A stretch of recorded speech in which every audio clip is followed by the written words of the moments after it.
आकाशवाणी पुणे केंद्र दुपारचे 12 वाजले आहेत. गृहिणी या कार्यक्रमात आज आपण बालकाचे संगोपन या सदर बालकाचे संगोपन कसे करावे याविषयी माहिती पाहणार आहोत. आकाशवाणीचे हे मुंबई केंद्र आहे.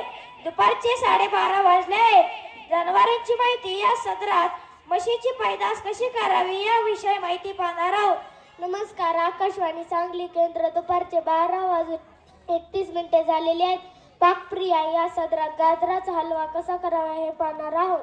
बालकाला वेळोवेळी भूक लागते तेव्हा त्या बालकाला खाण्यासाठी भरपूर गवत टाकावे. गवत खाऊन म्हैस गच्च फुगते व आपल्याला शेण खतासाठी भरपूर शेण मिळते. ते शेण 1 किलो घेऊन व्यवस्थित चिरून घ्यावे व धुवून शिजवण्यास टाकावे व ते शिजवलेले गाजराचे तुकडे उकिरड्यात टाकावे म्हणजे ते कुजून त्याचे चांगले कंपोस्ट खत तयार होते. ते कंपोस्ट खत बालकास खाण्यास द्यावे. ते खाऊन बाळ अगदी मजेत खेळते व खेळून झाल्यावर बालकास झोप येते. अशा झोप आलेल्या बालकास गोठ्यात बांधावे म्हणजे उन्हाचा त्रास होणार नाही व म्हैस अगदी शांत रवंत करते.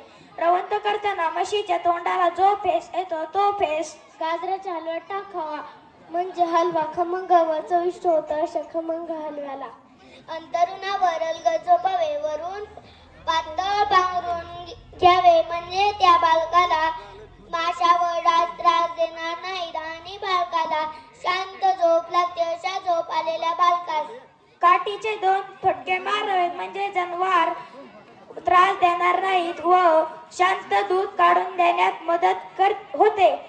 दूध काढून झाल्यावर म्हशीला विश्रांतीची गरज असते म्हणून म्हशीला पाण्यात झोपावे. पाण्यात दोरीने हलवावा. पाण्यात बाळाला जमिनीपेक्षा शांत झोप लागते.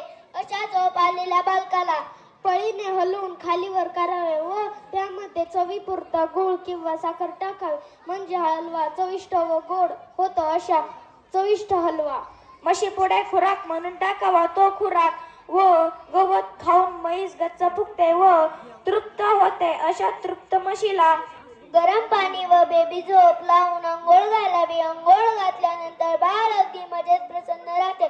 अशा प्रसंग बालकास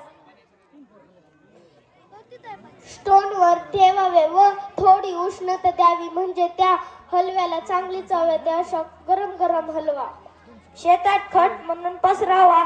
त्यात शेतातील पिके जोरात येतात. अशा प्रकारे म्हशीच्या शेणखताला स्वच्छ कपडे घालावेत. कपडे सुती असावीत.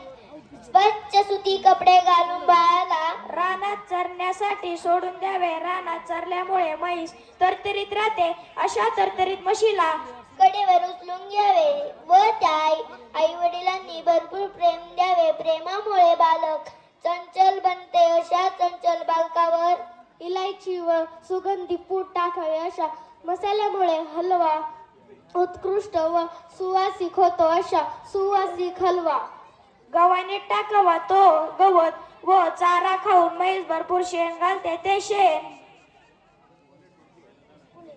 स्वच्छ ताटात घेऊन पाहुण्यास खाव्यास द्यावे व पाहुण्यास त्याची चव विचारावी. हलवा खाऊन पाहुणे रांगू लागतात. रांगू लागल्यानंतर बालकाचा आहार वाटतो व अशा आहाराने भूक भागविण्यासाठी त्या बालकास वैरण घालावे. वैरण खाऊन म्हैस दष्टपुष्ट होते. अशा दष्टपुष्ट म्हशीला चमच्याने दूध पाजावे. दूध प्यायला बालकास उत्साही व निरोगी बनते. असे उत्साही व निरोगी बालक डोळ्याचे आरोग्य राखण्यासाठी अपुरून उरावे. याचबरोबर आजचा कार्यक्रम संपला. पुन्हा भेटूया. धन्यवाद.